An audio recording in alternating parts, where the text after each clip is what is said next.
Ẹ̀yin èèyàn ilé èwo lẹ ṣe ẹ káàbọ̀ sí Mashola Gist TV. Ṣé àlàáfíà ni ẹ wà gbogbo lé ń kọ́?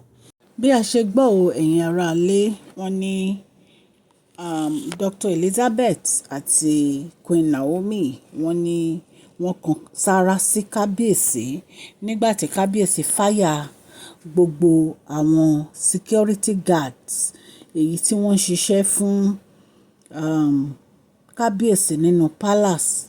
Ẹ̀yin náà mọ̀ pé a mú gist kan wá wípé kábíyèsí fún Queen Naomi ní office space èyí tó jẹ́ pé wọ́n ní kán máa lò wọ́n fún àwọn family wọn wípé kán máa lò fún preparation láti padà wá sí inú palace Queen Naomi torí pé gbogbo àwọn nǹkan tí wọ́n ń ṣe níbẹ̀ wọ́n lè máa lọ kán máa padà. So ìtorí ẹ̀ ni wọ́n fi fún wọn ní office space yìí.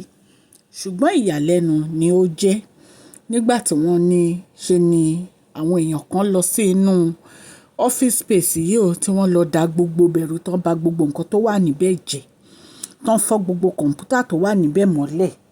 Wọ́n ní ìyàlẹ́nu ló jẹ́. Nǹkan tó tún wá jẹ́ babambarì ibẹ̀ ni pé ìgbà tí wọ́n wá wọ inú palace o wípé kí wọ́n lọ wo kámẹ́rà wípé àṣà ní nǹkan tí wọ́n máa rí nínú kámẹ́rà lórí ọ̀rọ̀ yẹn torí wọ́n ní kámẹ́rà kan ó fèsì ibi office space yìí. Wọ́n ní kàyéfì ni pé ṣe ni kámẹ́rà dúdú wọn rí nǹkan kan nínú kámẹ́rà. So èyí fi wá yé wa pé àwọn security guard tó ń ṣiṣẹ́ àwọn náà pa kámẹ́rà fún àwọn tó ṣiṣẹ́ ibi yìí. Ṣùgbọ́n wọ́n ní wọn ò lè sọ pé èèyàn báyìí ló ṣe. Ẹ̀yin èèyàn lé ẹ rí pé ìtú lágbára. Ẹ rí pé ìtú lágbára lórí pé kí Queen Naomi kán má bàa fi padà wá sí inú palace náà ni. Wọ́n ní ṣe ni kámẹ́rà dúdú o. Wọ́n ní wọ́n dẹ̀ mọ̀ pé èèyàn kan ló lọ pa kámẹ́rà yìí. Ẹ̀yin èèyàn lé ẹ jẹ́ kí n kí ẹ̀yin olólùfẹ́ mi ní ilé lóko àtìlẹ́yìn òde wípé ẹ káàbọ̀ sí Mashola Gist TV. Mashola Gist TV. Àtúndé Mashola Gist TV. Àtúndé bí a ṣe ń dé, a kí ọmọdé a kí àgbà, ẹ káàbọ̀ sí Mashola Gist TV. Mashola dé o Àtúndé, àgbétútù dé, àmú gist alálùbáríkà wá fún yín lórí public gist, lórí royal gist, lórí celebrate gist. Mashola Àtúndé o Àtúndé Mashola Gist TV Àtúndé. Ẹ̀yin olólùfẹ́ wa ẹ káàbọ̀ sí Mashola Gist TV. Ẹ kàn sí wa ní masholagist.tv@gmail.com tẹ́ bá ní nǹkan tí ẹ fẹ́ polówó.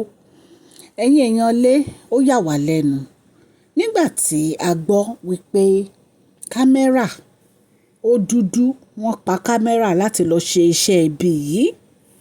Wọ́n ní entire guards, royal guards, gbogbo àwọn tó ń ṣọ́ palace kábíyèsí security wọn. Wọ́n ní gbogbo wọn ni wọ́n fáyà tó mọ̀ nípa ọ̀rọ̀ kámẹ́rà yìí. Wọ́n ná fáyà gbogbo wọn ni o. Wọ́n ní ọ̀rọ̀ bá di wò mí ń wò ẹ́. Àmọ́ ẹni tó ṣiṣẹ́ yẹn torí inú kámẹ́rà náà ni a ti lè rí. Ṣùgbọ́n bóyá Ọlọ́run Elédùmarè bóyá ó máa tú àṣírí onítọ̀hún àmọ́. Èyí yà wá lẹ́nu nígbà tá a gbọ́ pé office space tí wọ́n fún àwọn family Queen Naomi àwọn èèyàn burúkú yìí wọ́n ti lọ síbẹ̀ wọ́n ti bà gbogbo bẹ̀ jẹ́. Ẹ dẹ̀ mọ̀ pé nìkan ni wọ́n ti ń ba nǹkan jẹ́ báyẹn nínú palace. Ẹ rántí ìgbà tá a sọ gist kan pé wọ́n lọ fọ́ windscreen Dr. Elizabeth. Wọ́n ní gbogbo àwọn royal guards yìí gbogbo wọn ni wọ́n fáyà o nítorí pé ó ń ya kábíyèsí lẹ́nu pé báwo ni wọ́n ṣe máa ní àwọn ò mọ ẹni tó lọ ṣiṣẹ́ ibi yìí.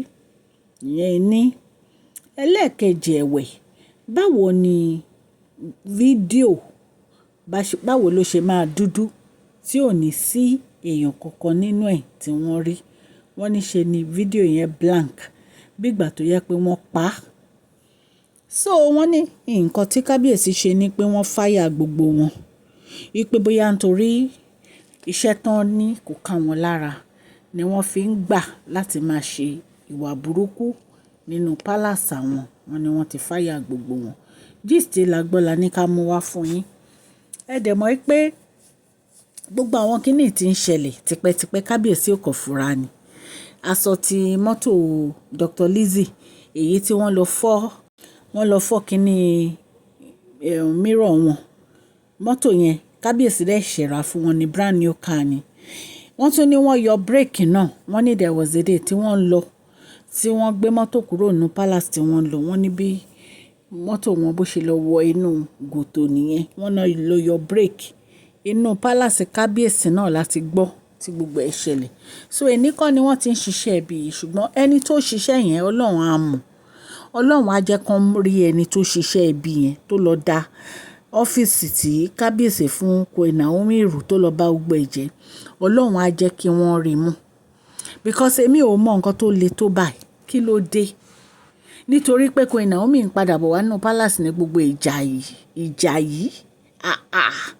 Ní ibi tí ayé lajú dé yìí lẹ wá ń ja ìjà bí o ò bá kó o bú lẹ́sẹ̀. Kí ló dé? Ilé ayé yìí ò le tó yìí náà. Kò dẹ̀ sí nǹkan tẹ́ lè ṣe, kò síjà tẹ́ lè jà. Ọlọ́run ti so kábíyèsí àti Queen Naomi pọ̀. Kò sí nǹkan ẹ̀ lè tú wọn ká. The best thing ni kẹ́ gbá kámú kẹ́ fi wọ́n sílẹ̀. Kẹ́ dẹ̀ máa du ọ̀rọ̀ ara yín. So ẹ̀yin ará ilé nǹkan tá a gbọ́ nìyẹn o. Tá bá tún gbọ́ update lórí ẹ̀ máa jẹ́ kẹ́ ẹ gbọ́. A dúpẹ́ fún gbogbo etí tó ń gbọ́ wa. A dúpẹ́ fún ìfẹ́ tẹ́ ní sí channel wa. Ọlọ́run Elédùmarè á nífẹ̀ẹ́ yín náà. Òkè òkè ni ọlá yín á máa lọ. Ọlá yín ò ní lọ ìsàlẹ̀ láíláí. Ẹ jọ̀ọ́ ẹ bá wa fún fídíò yìí ní thumbs up o. Please share this video, like and subscribe. God bless you all.